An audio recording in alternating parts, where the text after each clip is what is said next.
Hello नमस्कार साथियों, welcome on कल्प कैरियर इंस्टीट्यूट। तो एमसीक्यू सीरीज में अपने चलते हैं नेक्स्ट क्वेश्चन की तरफ अपने। तो नेक्स्ट क्वेश्चन अपना है, आनुवांशिक पदार्थ का विनिमय कब होता है। आनुवांशिक पदार्थ जेनेटिक मटेरियल मतलब डीएनए की बात कर रहा है कि डीएनए जो है उसका एक्सचेंज कब होता है। क्या ये कायिक जनन के दौरान होता है? कायिक जनन के दौरान तो कभी भी क्या नहीं होता है, जेनेटिक मटेरियल या डीएनए का एक्सचेंज होता ही नहीं है।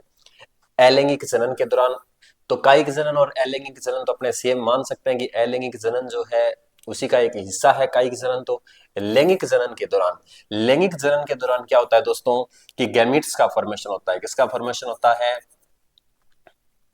गैमीट्स का फॉर्मेशन होता है। किसका फॉर्मेशन होता है? गैमीट्स, युग्मक बनते हैं।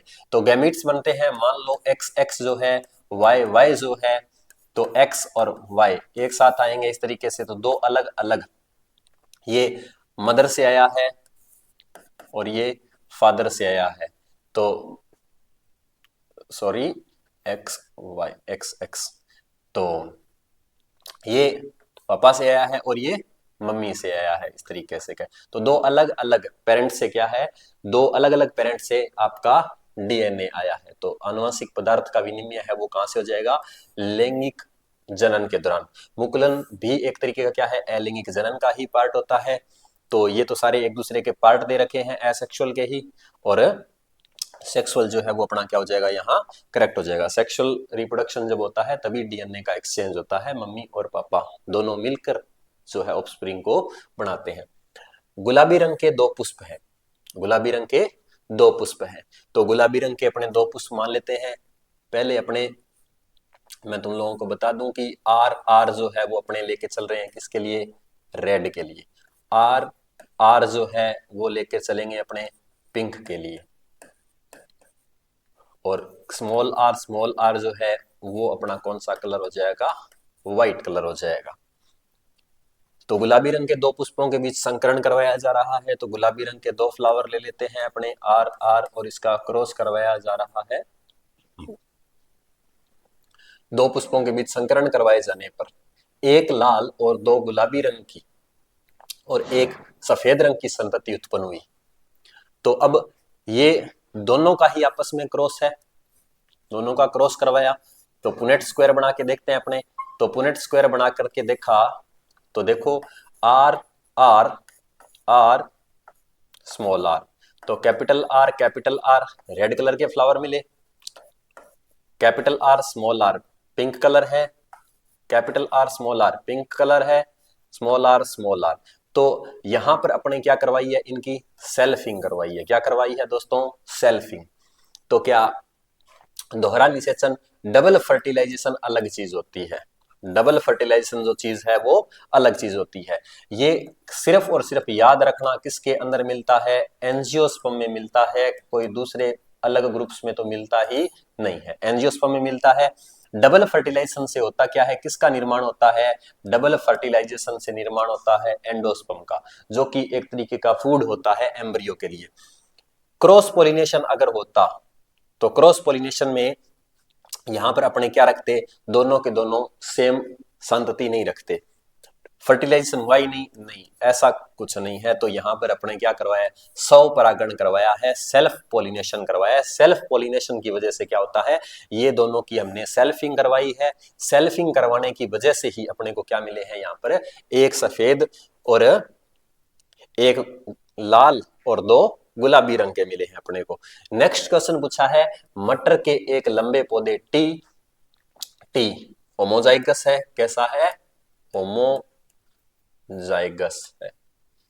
और एक बोने पौधे, बोना पौधा मतलब small T small T small T small T के बीच संकरण कराए जाने पर जो संतति उत्पन्न हुई उसके सभी पौधे लंबे थे, क्योंकि अब देखो, अगर हम मेंडल का पहला लॉ देखें, law of dominance, law of dominance की बात करते हैं, अगर अपने प्रभाविकता का जो नियम है, प्रभाविकता का नियम क्या कहता है कि अगर आप कैपिटल टी का क्रॉस स्मॉल टी मतलब, तो F1 जनरेशन के अंदर कभी भी रिसेसिव अपने आप को एक्सप्रेस कर ही नहीं पाता है। सिर्फ और सिर्फ कौन करता है अपने आप को एक्सप्रेस? जो डोमिनेंटिव होगा वो ही क्या करेगा, खुद को एक्सप्रेस कर पाएगा। तो लंबा होना कैसा है, प्रभावी। Tallness is the dominant trait, तो डोमिनेंट इनमें से ये डोमिनेंट है, ये क्या है, रिसेसिव है, तो डोमिनेंट तो है, सही बात है। शॉर्टनेस इज डोमिनेंट ट्रेट, नहीं। Tallness is the recessive trait, नहीं। Height of pea plant is not govern by gene, T और टी, नहीं। हाइट जो है, हाइट के लिए अपने क्या ही लिखा है, टी फॉर टॉल, तभी तो लिखा है ये। समझ गए दोस्तों, तो किस तरीके से अपना ये आंसर आया है, तो टॉलनेस क्या है, डोमिनेटिव ट्रेट है, इसीलिए अपने ये इसके साथ जा रहे हैं। नेक्स्ट है, निम्नलिखित में से कौन सा कथन सही नहीं है। इनकरेक्ट स्टेटमेंट अपने को देखना है। For every hormone there is a gene, हर एक हार्मोन को बनाने के लिए, हमारे अंदर हार्मोन को बनाने के लिए जो हमारी जो सेल्स है, तो सेल्स को गवर्न करने के लिए क्या है, जीन होगा एक। For every hormone there is a gene, सही बात है।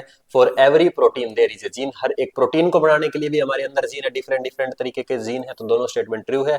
For production of every enzyme, जो प्रोटीन होते हैं, प्रोटीन से ही आगे चल के एंजाइम बढ़ते हैं। 100% मैं नहीं कह रहा कि हर एक एंजाइम है वो प्रोटीनियस नेचर का होता है, लेकिन जो 99% एंजाइम्स है वो किसके बने होते हैं, प्रोटीन के बने होते हैं, तो उसके लिए भी एक जीन होता है, सही बात है।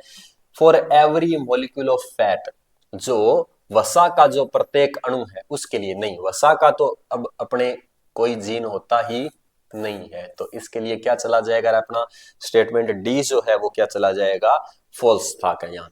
यदि मटर के एक गोल तथा हरे रंग के बीज वाले R R R R Y Y, मतलब ये तो राउंड है, कैसा है, राउंड है, और ये कैसा है भाई, ग्रीन है, और जुरीदार तथा पीले, ये कैसा है, रिंकल्ड है, ये कैसा हो जाएगा दोस्तों, रिंकल्ड हो जाएगा, और ये कैसा हो जाएगा, येलो। इनके बीच में क्या करवाया है, क्रॉस करवाया जाए।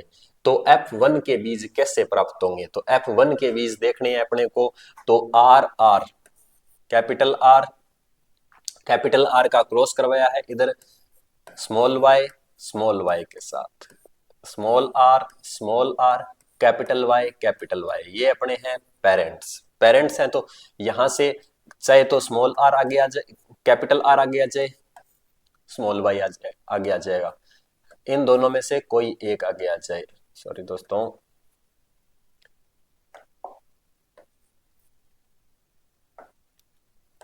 इनमें से स्मॉल आर कैपिटल वाई, तो अब अपने जो जनरेशन बनेगी वो कौन सी जनरेशन बन रही है, आर के साथ स्मॉल आर, और इधर कौन आ जाएगा, कैपिटल वाई स्मॉल वाई।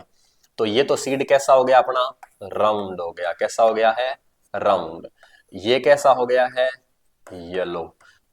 तो सीड कैसा होगा अपना, राउंड और येलो होगा। क्या राउंड और येलो है इधर, yes, round and yellow, option क्या चला जाएगा, सही। गोल और हरे, हरे तो हो ही नहीं सकते हैं, हरे होने के लिए तो क्या दोनों के दोनों कैसे होने चाहिए थे, रिसेसिव। तो इनमें से डोमिनेटिव, लॉ ऑफ डोमिनेंस यही तो कहता है कि जो डोमिनेटिव होगा वही तो अपने आप को एक्सप्रेस करेगा, तो ये डोमिनेटिव है, दोनों दोनों तो एक्सप्रेस कर लेंगे खुद को, इसीलिए अपने को सीड कैसे देखने को मिलेंगे, राउंड और येलो। मानो जो नर है उसमें एक गुणसूत्र को छोड़कर सभी गुणसूत्र पूर्ण जोड़ों में है, पूर्ण जोड़ों में है, ये अपूर्ण जोड़े वाले गुणसूत्र कौन सा है, तो अपूर्ण जो है वो कौन से होंगे अपने, तो उसके लिए अपने को देखना है क्या, बड़ा गुणसूत्र, बड़ा गुणसूत्र, सबसे बड़ा गुणसूत्र की बात करें तो पहला है पेयर में होता है, छोटा गुणसूत्र ऐसा, छोटा गुणसूत्र, सबसे छोटे गुणसूत्र की बात करें तो वो सबसे छोटा स्मॉलेस्ट गुणसूत्र है वो अपना कौन सा है, वाई गुणसूत्र है। लेकिन यहाँ तो इसने तो पूछा है ह्यूमन मेल के अंदर सारे क्रोमोसोम तो पेयर में होते हैं परफेक्टली, छोड़ के किसको छोड़ के, तो क्या वाई क्रोमोसोम और एक्स क्रोमोसोम जो होते हैं वो एक दूसरे के पेयर में नहीं होते हैं, क्योंकि एक्स एक्स जो है, कौन आपका एक्स एक्स जो है वो तो मिलता ही फीमेल में है, लेकिन इसमें तो पूछा ही क्या है, नर का पूछा है, मन के अंदर है मेल का पूछा है, किसका पूछा है, मेल का। तो मेल के अंदर तो एक्स और वाई जो दोनों एक दूसरे की एग्जैक्ट कॉपी नहीं होते हैं, तो ये दोनों एक दूसरे के पेयर में नहीं है, तो आपका थर्ड और फोर्थ जहां है वो आपका क्या हो जाएगा, सही हो जाएगा। नेक्स्ट क्वेश्चन दे रखा है बच्चों के नर्तव का निर्धारण, मतलब मेल को मेल बनाने के लिए, एक बच्चा जो है उसको मेल बनाने के लिए, तो मेल बनाने के लिए अगर अपने बात करें तो एक्स एक्स जो है वो तो किसके लिए होता है, फीमेल के लिए। किसके लिए होता है दोस्तों, फीमेल के लिए। और एक्स वाई जो होता है वो किसके लिए होता है, मेल के लिए। किसके लिए, मेल के लिए। तो एक्स वाई जो है वो क्या हो जाएगा, मेल बनाने के लिए अपने रिस्पॉन्सिबल हो जाएगा। तो युग्मनज में एक्स गुणसूत्र से तो मेल नहीं बनेगा। युग्मनज में अगर वाई गुणसूत्र आ जाएगा तो वाई गुणसूत्र आने से अगर स्पर्म जो है वो किसको देगा, अगर वाई गुणसूत्र को देगा तो क्या हो जाएगा, ये तो लिखा है जाइगोट में क्या, अगर वाई गुणसूत्र आ जाए युग्मनज में, वाई गुणसूत्र आने से क्या हो जाएगा, मेल बन जाएगा। लिंग का निर्धारण करने वाले जन्म कोशिकाओं शेर, इनसे तो कोई मतलब ही नहीं रह गया है। नेक्स्ट क्वेश्चन है एक युग्मनज से जिससे पिता से वसांगत किया गया एक एक्स गुणसूत्र है, किस प्रकार का बच्चा बनेगा। अगर अभी जैसे अपने देखा था मेल जो है उस मेल के पास तो कौन है, एक्स एंड वाई, तो स्पर्म के अंदर हो सकता है कि स्पर्म जो बनेगा दोस्तों उसमें या तो एक्स जा सकता है या कौन जा सकता है, वाई जा सकता है, दोनों में से एक जा सकता है। हेट्रो स्पोरी देखने को मिलेगी, दो अलग अलग तरीके के गैमीट्स बना सकता है, हेट्रोगेमिटी देखने को मिलेगी इसमें। लेकिन फीमेल जो है, अगर फीमेल के केस में बात करें तो फीमेल जो है वो हमेशा ही किसका फॉर्मेशन करेगी, दोनों ओआ जो बनेंगे उनमें कौन ही जाएगा, एक्स एक्स।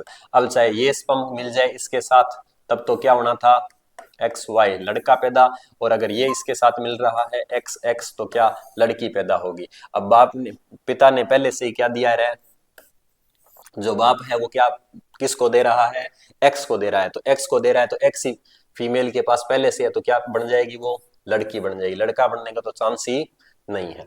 तो नेक्स्ट क्वेश्चन अपना जो है कि गलत कथन को चुनना है, इनकरेक्ट स्टेटमेंट कौन सा है इनमें। एक समष्टि में लगातार कई पीढ़ियों तक कुछ के जीनों की प्रायिकता में परिवर्तन से विकास होता है। Frequency of certain gene in a population change over several generation result in evolution। सही बात है कि इससे evolution होता है। Reduction in weight of organism due to starvation is genetically controlled। अब आप भूखे रह रहे हो, किसी को खाना नहीं मिल रहा है तो उसका वजन कम हो जाएगा, ये उसके जीन से थोड़ी कंट्रोल है। तो ये तो किससे हो गया, एनवायरमेंट से कंट्रोल हो गया सीधा सीधा। तो ये इसने क्या पूछा था, गलत कथन ही तो चूज करना है। ये देख लेते हैं, एक तो अपना हो गया बी, इसको मार्क कर लेते हैं। Low weight parents can have heavy weight progeny. अब ये थोड़ी है कि किसी के माँ बाप है वो दुबले पतले हैं तो भाई बच्चे भी दुबले पतले ही होंगे, ऐसा कोई जरूरी थोड़ी है। हो सकता है बच्चा क्या करे, एनवायरनमेंट में आकर के बढ़िया खाना पीना खाएगा तो उससे क्या हो सकता है, बच्चे का साइज जो है वो या फिर हेल्थ है वो बढ़िया हो सकती है। तो ये स्टेटमेंट भी अपना क्या रहा है, true. Trait which are not inherited over generation do not cause evolution. अब एक जनरेशन से दूसरी जनरेशन में अगर कोई जीन गया ही नहीं तो वो इवोल्यूशन में कैसे रोल प्ले कर देगा, रोल प्ले कर ही नहीं सकता है वो। तो फिर अपना ऑप्शन चला जाएगा क्या रहा है कि जो वेट लॉस है वो किसकी वजह से होता है, एनवायरमेंट के अंदर से आपने खुद ने खाना पीना छोड़ के भूखे रहे हो आप, तब आपने वजन को क्या किया है, कम किया है। तो नई स्पीसीज का निर्माण हो सकता है। नई स्पीसीज कब बन सकती है, नई स्पीसीज बनने के लिए जनन कोशिकाओं के डीएनए में महत्वपूर्ण परिवर्तन होते हैं, युग्मक के गुणसूत्रों की संख्या में परिवर्तन आ जाता है, आनुवंशिक पदार्थ में कोई परिवर्तन नहीं होता है, जनकों में परस्पर मैथुन नहीं होता है। मतलब मैटिंग ही नहीं होगी तो भाई नई स्पीसीज बनेगी कैसे। ये तो अपना टोटली क्या हो गया है, false statement. There is no change in the genetic material. अगर जेनेटिक मटेरियल में चेंज नहीं होगा तो भाई अपने नई स्पीसीज आ भी नहीं सकती है। बिकॉज अपने बात करें तो जेनेटिक मटेरियल के अंदर अगर चेंज आएगा तो ही तो नई स्पीसीज बनेगी, वेरिएशन आएगी तो variation lead to evolution, variation होगा तो ही इवोल्यूशन होगा, अदरवाइज इवोल्यूशन भी नहीं होगा। तो जेनेटिक मटेरियल में अगर चेंज ही नहीं आएगा तो वेरिएशन भी नहीं आएगा, वेरिएशन नहीं आएगी तो इवोल्यूशन भी नहीं होगा। क्रोमोसोम के नंबर चेंज हो जाए अगर किसी के मीट में तो हो सकता है नई स्पीसीज का, अच्छी बने बुरी बने वो बात अलग है पर बन जाएगी। DNA undergoes significant change in germ cells. Germ cell जो है गैमीट्स का फॉर्मेशन करती है। तो ये स्टेटमेंट फर्स्ट एंड सेकंड क्या हो रहे हैं अपने, true. Statement first and second क्या चले जाएंगे अपने, ट्रू चले जाएंगे दोनों के दोनों। नेक्स्ट, मटर के दो पौधे जिनमें से एक गोल है हरे बीज वाला आर आर वाई वाई, दूसरा कैसा है झुरीदार और पीले बीज वाला है। जब F1 पीढ़ी उत्पन्न हुई तब उसके बीज गोल और कैसे थे रहे, पीले रंग के बने।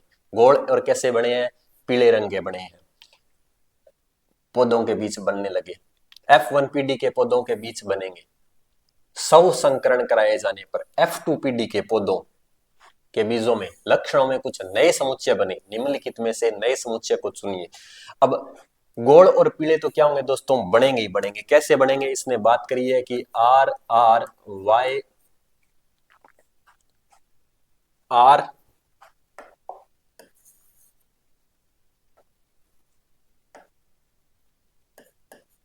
आर आर का क्रॉस करवाया है इसने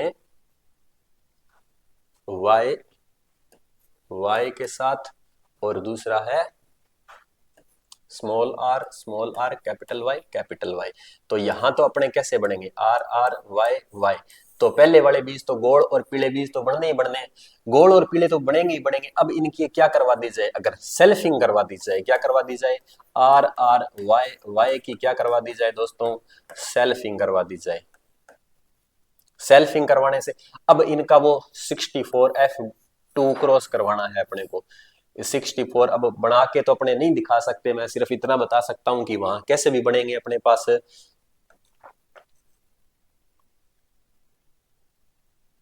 गोल और हरे, गोल भी बनेंगे हरे भी बन सकते हैं अपने पास क्या, तो जूरीदार पीले भी बनेंगे क्या, बन सकते हैं। जूरीदार हरे कैसे भी बनेंगे दोस्तों, जूरीदार हरे।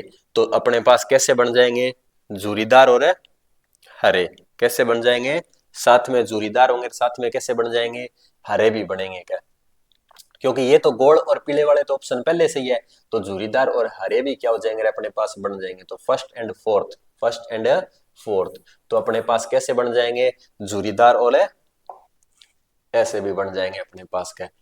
सब्जी की एक टोकरी में गाजर आलू मूली और टमाटर रखे हैं, बताइए कि इनमें से कौन सी सब्जियां सही समजात सरंस।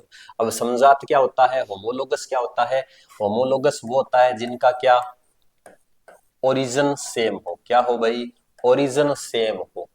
फंक्शन चाहे सेम हो और चाहे ना हो, कोई फर्क नहीं पड़ता है, उसे होमोलॉगी कहते हैं अपने। ओरिजिन क्या होना चाहिए उनका, सेम होना चाहिए, फंक्शन चाहे डिफरेंट ही हो चाहे। अब अपने को देखो ओरिजिन सेम होना चाहिए, तो क्या गाजर और आलू, गाजर तो क्या है रे अपनी जड़ है, गाजर तो क्या है जड़ है, आलू क्या है रे अपना स्टेम है। क्या ओरिजिन सेम है, क्या नहीं। फूड स्टोर करना दोनों का काम है, काम सेम है, तो एनालोगस तो है लेकिन होमोलोगस नहीं है। गाजर और टमाटर, टमाटर क्या है एक तरीके का एक फ्रूट है, फूड ये स्टोर कर रहा है लेकिन समझात तो नहीं है। मूली और गाजर ये भी रूट है और ये भी क्या है रूट है। मूली क्या है, रूट है, आलू फिर क्या है स्टेम है। तो क्या हो जाएगा अपना ऑप्शन जो है वो मूली और गाजर, ये दोनों एक दूसरे के क्या होते हैं, होमोलोगस होते हैं। सही कथन सुनिए, मटर के पौधे का प्रतान और नागफनी का प्रणाब वरंत समजात अंग है। क्या ये समजात है दोनों, यही पूछा है, क्या ये होमोलोगस होते हैं। Tendril of a pea plant and phylloclade of Opuntia are analogous. Wings of bird and limbs of lizard are analogous. Wings of bird and wings of bat are homologous. सही कथन का चुनाव करना है, तो सही कथन जो अपना है उसको अपने देखना है दोस्तों कि किस तरीके से अपना कौन सा कथन जो है वो सही है। तो सही कथन का क्या करना है अपने को चुनाव करना है। तो मटर के पौधे के जो प्रतान टेंड्रिल्स होते हैं, वो टेंड्रिल्स होते हैं वो किसका, अगर अपने देखें तो स्टेम का मॉडिफिकेशन है एक तरीके से, या लीफ का मॉडिफिकेशन। स्टेम की बजाय अपने लिखें तो किसका मॉडिफिकेशन है, वो लीफ का मॉडिफिकेशन। नागफनी का प्रणाब वृंत जो है वो भी किसका मॉडिफिकेशन है दोस्तों, लीफ। तो ये दोनों एक दूसरे के क्या है, समजात। ओप्यून्सिया आर सॉरी कहां गया, tendril of pea plant and phylloclade of Opuntia are homologous. तो ये होमोलोगस होते हैं दोनों एक दूसरे के। दूसरा दे रखा है tendril of pea plant and phylloclade of Opuntia are analogous. Analogous नहीं है, ये क्या है, एक दूसरे के होमोलोगस है, एनालोगस नहीं है ये। Wings of bird and limbs of lizard are analogous. तो विंग्स जो है वो और लिम्स जो है लिजार्ड के, वो एक दूसरे के क्या है, एनालोगस है। एनालोगस नहीं है, ये दोनों एक दूसरे के सेम वर्क नहीं कर रहे हैं। Wings of birds and wings of bat are homologous. Wings जो है बर्ड के और विंग्स ऑफ बैट जो है वो एक दूसरे के क्या है, होमोलोगस। तो ये होमोलोगस भी एक दूसरे के नहीं है। तो अपना सही स्टेटमेंट, सही कथन जो है वो क्या है कि मटर के पौधे का प्रतान और नागफनी का परिणाम वृंत क्या है, एक दूसरे के समजात अंग है। तो ये अपना क्या हो जाएगा, ट्रू स्टेटमेंट हो जाएगा। नेक्स्ट अपना देख रहे हैं दोस्तों, यदि किसी जीव का जीवाश्म पृथ्वी की अपेक्षाकृत गहरी परतों से प्राप्त हुआ है, तब हम भविष्यवाणी कर सकते हैं। अगर कोई फॉसिल है वो बहुत गहरी अपने को, जैसे मतलब अर्थ की जो अलग अलग स्ट्रेटा है, अलग अलग लेयर है, यहां से मिला है, तो इसका मतलब वो ऑर्गेनिज्म कभी रहा तो है धरती पे, लेकिन बहुत टाइम क्या पहले रहा। ये तो ओवर दैट टाइम क्या होती है, स्ट्रेटिफिकेशन होता रहता है, स्ट्रेटा का निर्माण होता रहता है, नई नई परतें आती रहती है, और अपने जो चट्टाने हैं उनका निर्माण होता रहता है, सेडिमेंट्री रॉक्स जिनको अपने कहते हैं, अवसादी चट्टाने। तो ये ऑर्गेनिज्म रहा तो है, लेकिन ऑर्गेनिज्म बहुत पहले रहा होगा। जीव का विलोप हाल ही के कुछ वर्षों में हुआ है, नहीं हाल ही में होता तो कहां मिलता अपने को, ऊपर ही ऊपर मिलता। जीव का विलोप हजारों वर्ष पूरा हुआ है, सही बात है। पृथ्वी की परतों में जीवाश्म की स्थिति जीव के विलुप्त होने की अवधि से कोई संबंध नहीं, बिल्कुल संबंध होता है। अपने पता लगा सकते हैं कि कौन से टाइम पे कौन से ऑर्गेनिज्म रहते थे, उस सेडिमेंट्री रॉक की एज पता करेंगे, और वहां अपने को जो एनिमल मिला है उसकी भी एज अपने क्या है पता करेंगे, तो दोनों में संबंध होता है। विलुप्त होने की अवधि का निर्धारण नहीं किया जा सकता, नहीं, ये भी नहीं। तो जीव का क्या है, जीव का विलोप हजारों वर्ष पूरा हुआ है, ये बता रही है ये वाली बात अपने को। विविधता के संदर्भ में निम्नलिखित में से कौन सा कथन सही नहीं है। किसी स्पीसीज की सभी विविधताओं किसी स्पीसीज की सभी विविधताओं के बने रहने के संभावनाएं समान होती है। अपने को कौन सा कथन क्या है, सही नहीं है, ये अपने को देखना है। Which of the following statement are not true with respect to variation? Variation के कि भाई all variation in a species have equal chances of survival. Changes in genetic composition results in variation. अगर चेंज होगा genetic composition में तो variation आएगी जरूर, सही बात है। Select variation selection of various variants by environment factor forms the basis of evolution. ये भी सही है। Variation is minimum in asexual reproduction. Asexual reproduction में तो वेरिएशन आ ही नहीं सकती है, वेरिएशन आएगी कैसे, वेरिएशन इज मिनिमम, मिनिमम होने का चांस ही नहीं है। एसेक्सुअल रिप्रोडक्शन से ना तो क्या है वेरिएशन आएगी ना ही कहीं जाएगी। एसेक्सुअल रिप्रोडक्शन तो क्या है, सीधी की सीधी कॉपी पेस्ट है, मतलब एक दूसरे के क्लोन है। एसेक्सुअल रिप्रोडक्शन के थ्रू जो बनेंगे यूनिपेरेंटल प्रोसेस है, तो इसमें तो चांस ही नहीं है अपना। तो ये स्टेटमेंट अपना क्या हो जाएगा, सही नहीं है क्या। नेक्स्ट अपने बात करें अगर, तो किसी जीव के विशेषक पर किसका प्रभाव पड़ता है। Trait in A organism is influenced by, trait जो है वो पेरेंटल डीएनए से ओनली, मैटरनल डीएनए से only, both maternal and paternal DNA. Mummy और पापा दोनों क्या कर रहे हैं, बच्चे को बनाने में रोल प्ले कर रहे हैं। तो इसीलिए तो सेक्सुअल रिप्रोडक्शन है उसको अपने एडवांस मानते हैं कि सेक्सुअल रिप्रोडक्शन के अंदर क्या होता है कि मम्मी और पापा जो दोनों होते हैं, दोनों के दोनों क्या करते हैं, अपना अपना जेनेटिक मटेरियल उसमें क्या करते हैं ट्रांसफर, और उसी से आती है वेरिएशन, और वेरिएशन लीड टू इवोल्यूशन। तो इसने पूछा है कि किसी ऑर्गेनिज्म के ऊपर किसका इन्फ्लुएंस होगा, तो मम्मी और पापा दोनों का होगा, दोनों की वेरिएशन उसके अंदर आने वाली है। नेक्स्ट अपने बात करें, वह वर्ग चुनिए जिसमें सांझे लक्षण सबसे अधिक संख्या में पाए जाते हैं, मतलब जिसमें कॉमन कैरेक्टर ज्यादा मिले। तो कॉमन कैरेक्टर, दो इंडिविजुअल ऑफ ए स्पीसीज, एक स्पीसीज के दो इंडिविजुअल है तो उनके अंदर तो क्या है कॉमन कैरेक्टर ज्यादा ही मिलेंगे। दो species of a genus, genus different हो गया, two species of a genus, दो अलग अलग स्पीसीज की बात करें, स्पीसीज जो होती है वो एक दूसरे के साथ सबसे ज्यादा कैरेक्टर को क्या करती है, शेयर करती है।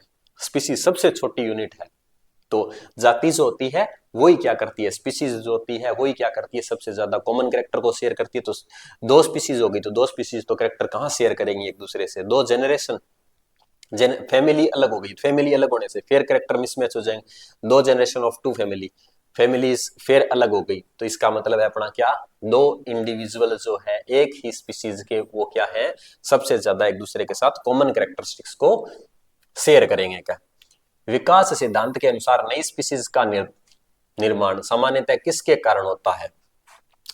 इसने पूछा है कि इवोल्यूशनरी थ्योरी जो है वो कहती है कि formation of new species is genetically due to generally due to sudden creation by nature, एकदम से नेचर ने बना दिया है उनका, ये तो म्यूटेशन की बात कर रहा है यहाँ, एक्यूमुलेशन ऑफ वेरिएशन और सेवरल जनरेशन, कई सारी पीढ़ियां लगी तब जाकर के क्या variation I, clone formed during the asexual reproduction, नहीं। इसने पूछा है कि इवोल्यूशनरी थ्योरी जो है, इवोल्यूशनरी थ्योरी क्लोन की तो बात करती नहीं है, पर नई स्पीसीज पढ़ने की बात कर रहे हैं तो movement of individuals from one habit, नहीं। एक्यूमुलेशन हुआ है कैरेक्टरिस्टिक्स का पीढ़ी दर पीढ़ी, तो पीढ़ी दर पीढ़ी कैरेक्टरिस्टिक्स का एक दूसरे के अंदर क्या है, वो एक दूसरे से मिलते गए, तो मिलते गए तो उससे क्या हुआ है, अपने कैरेक्टरिस्टिक्स जो है वो एक दूसरे के साथ आते गए हैं। क्या तो अपना ऑप्शन चला जाएगा क्या, एक्यूमुलेशन ऑफ वेरिएशन और सेवरल जनरेशन की, कई सारी जनरेशन के बाद क्या होता है, अपने कैरेक्टरिस्टिक्स जो है वो इकट्ठे होने से एक नई स्पीसीज। नीचे दिए गए सूची में उन लक्षणों का चुनाव कीजिए जिन्हें उपार्जित किया जा सकता है, वह स्वागत नहीं है। मतलब आप अपने मम्मी पापा से नहीं ले रहे हैं, उनको आप खुद से क्या कर रहे हो, गेन कर सकते हो। क्या आपकी आईज का कलर, नहीं, आईज का कलर आप कैसे गेन कर सकते हो, लेस लगा के भले ही, बाकी तो कोई चांस है नहीं। कलर ऑफ स्किन, तो कलर ऑफ स्किन आप में जैसा हो गया वैसे भले ही है, लेकिन बाकी आजकल जो है भाई तुम लोग अपने देखते हैं कि अपने एक्टरनी जो है पहले कैसे डस्की से कलर के हुआ करते थे, आज उनका कलर देख लो क्या। तो ये कलर अपने करवा सकते हैं बट नेचुरली होता नहीं है। साइज ऑफ बॉडी, बॉडी का साइज जो है वो आप क्या है जिम जाम करके भाई क्या कर सकते हो, बॉडी का साइज तो इंक्रीज कर सकते हो, आपके मम्मी पापा से मिला है उसके ऊपर आप डिपेंड नहीं कर सकते हो। क्या नेचर ऑफ हेयर, अब बाल भी भाई आप करली जो है करली हेयर को कैसे करवा सकते हो, स्ट्रेट स्ट्रैट करवा सकते हो, स्ट्रेट है तो करली करवा सकते हो वो, अब ये चीजें तो है अपने साइंस की बदौलत अब आज अपने कर रहे हैं उसकी बदौलत, नेचुरली तो नहीं होता है ना। नेचुरली तो शरीर का आकार ही क्या किया जा सकता है, सिर्फ जिम जाम में जाकर के, या फिर बिना जिम जाए भी क्या है, खाना पीना अगर बढ़िया कर रहा है तो उससे क्या है साइज हो सकता है। बाकी है थोड़ा दिक्कत वाली बात ये तो, नर और मादा युग्मकों द्वारा साथ लाए जाने वाले लक्षणों के दो रूपांतर कहाँ स्थित होते हैं, two variation of a trait which are brought by the male and female gamete are situated, क्या copy of the same chromosome, same chromosome एक ही गुणसूत्र की जो प्रतिकृतियां उन पे होती हैं, दो विभिन्न गुणसूत्रों पर, लिंग गुणसूत्रों पर, किसी भी गुणसूत्र पर, तो एक दूसरे की जो कॉपी होती है उसके ऊपर ही क्या होंगे रे ये उपस्थित होंगे, वरना तो ये हो ही नहीं सकते हैं, वरना ये एक दूसरे से आएंगे कैसे, एक दूसरे की कॉपी होती होमोलोगस क्रोमोसोम्स होते हैं वही तो क्या करेंगे एक दूसरे के साथ जाएंगे क्या, तो copies of the same chromosome जो है वो क्या करेगी, रोल प्ले करने वाली है क्या। उन कथनों का चुनाव कीजिए जो जीनों की विशिष्टताएं बताते हैं, जीन जो है उसके बारे में उसके कैरेक्टरिस्टिक्स को बता दे अपने को। Genes are specific sequence of bases in DNA molecule, सही बात है, जीन्स होते हैं जैसे ये एक डीएनए है, इस डीएनए के ऊपर एक छोटा सेगमेंट जो होता है वो क्या होता है, जीन होता है, और जीन क्या करता है, जीन एक स्पेसिफिक सीक्वेंस होता है। ह्यूमन जीनोम प्रोजेक्ट इसीलिए तो चलाया गया था कि हर एक जीन का सीक्वेंस पता चल सके अपने को, और एक ही डीएनए के ऊपर क्या है, डीएनए जो है उस डीएनए के ऊपर छोटे छोटे सेगमेंट जो होते हैं, हेरिडिटी की सबसे स्मॉलेस्ट यूनिट है वो जीन है, तो जीन जो है वो डीएनए के ऊपर 25 से 30 हजार जीन जो है वो एक डीएनए के ऊपर लोकेटेड है। Genes does not code for protein, gene तो कोड करते हैं। इसने पूछा है select the statement that describe characteristic of gene, तो ये तो कर रहा है लेकिन ये तो बात क्या है इसकी गलत है। In individual of a given species a specific gene is located on a particular chromosome, एक पर्टिकुलर क्रोमोसोम पे तो जीन होता है, जैसे ये एक मान लो अपने वाई क्रोमोसोम है, तो इस वाई क्रोमोसोम के ऊपर ही तो जीन होगा किसको बनाने के लिए। हो सकता है कि आपके अंदर मुलेरियन डक्ट की बात कर लें अपने, तो उसके लिए जीन, उसको रिग्रेस करवाने वाला जीन होगा। इधर अपने वोल्फियन डक्ट की बात करें तो ये जो वोल्फियन डक्ट है वो मेल के अंदर बनती है, तो इसको बनाने के लिए जीन SRY जीन यहाँ लोकेटेड होगा, तभी तो होगा। Each chromosome has only one gene, her chromosome के पास एक ही जीन थोड़ी होता है, उसके पास तो बहुत सारे जीन होते हैं एक क्रोमोसोम के ऊपर। तो ऑप्शन फर्स्ट एंड थर्ड जो है, फर्स्ट एंड थर्ड जो है वो क्या हो जाएगा अपना, ट्रू हो जाएगा। ये अपना क्या है, ट्रू है। किसके बारे में, जीन के बारे में। मटर के एक शुद्ध लंबे पौधे TT और एक शुद्ध बोने में संकरण करवाया गया, तो F2 में PD में पौधे, लंबे पौधे और बोने पौधों का अनुपात क्या होगा। तो यहाँ पर ये पूछ रहा है कि TT का क्रॉस जब क्या TT के साथ करवाया गया, तो यहाँ F1 जनरेशन के अंदर तो क्या भाई ओल टोल आ गए, ओल टोल थे। लेकिन जब इसकी क्या करवाई गई, सेल्फिंग करवाई गई। क्या करवाई गई, सेल्फिंग। तो सेल्फिंग करवाएंगे तो अपने क्या, TT का क्रॉस किसके साथ है, TT के साथ। तो बनाओ पुनेट स्क्वायर, पुनेट स्क्वायर बनाएंगे तो अपने क्या, T small T, capital T small T, capital T capital T, capital T small T, capital T small T और स्मॉल टी। तो ये आ जाएगा आपका क्या, 3:1। तीन पौधे तो लंबे हैं और एक क्या है, टोल। दो हेट्रोजाइगस टोल है, एक होमोजाइगस टोल है, एक होमोजाइगस ड्वार्फ है। तो 3:1 अपना क्या है, आंसर आ जाएगा। नेक्स्ट क्वेश्चन जो है, मानव के युग्मनज में लिंग गुणसूत्रों के युग्मकों की संख्या कितनी होती है। अगर इसने पूछा है number of pair of sex chromosome in the zygote of a human, अगर वो क्या है, मेल है या फिर फीमेल है, तो उसमें सेक्स क्रोमोसोम या तो XX मिलेगा या XY मिलेगा। दोनों तो मिल ही नहीं सकते हैं, तो कितने पेयर मिलेंगे, सिर्फ एक पेयर मिल सकता है, दोनों में से कोई एक मिल जाएगा। The theory of evolution of species by natural selection was given by, तो नेचुरल सिलेक्शन की जो थ्योरी है वो किसने दी थी, डार्विन। लेमार्क तो कहता है कि भाई वो जिराफ जो है वो क्या करती थी, भूखी थी, खाना खाने के लिए अपनी गर्दन को ऊपर करती गई, तो उसने तो एक्वायर्ड किया है। तो एक्वायर्ड के लिए तो लेमार्क है, लेकिन अपना जो मेंडल जो है वो हेरिडिटी की बात करता है, मॉर्गन जो है वो अपने लिंकेज की बात करता है। ये किसकी बात करता है, लिंकेज की बात करता है। ये हेरिडिटी की बात करता है या फिर जेनेटिक्स की बात करता है। लेकिन अपना जो डार्विन है वो कहता है कि जो नेचर है, नेचर ने सिलेक्शन किया है। तो नेचुरल सिलेक्शन की बात कौन करता है, अपना डार्विन बात करता है। गैलापागोस आइलैंड पे गया था और वहां पे उसने फिंचेस को देखा था कि नेचर ने किस तरीके से उनको सेलेक्ट किया है। अगला है कि कुछ डायनासोर में पर मौजूद थे, पंख मौजूद थे, किंतु वे उड़ नहीं सकते थे, फ्लाई नहीं कर सकते थे वो। लेकिन पक्षियों में पर होते हैं जो उन्हें उड़ने में मदद करते हैं। विकास के संदर्भ में इसका अर्थ क्या हुआ, सरीसृपों की उत्पत्ति पक्षियों से हुई है।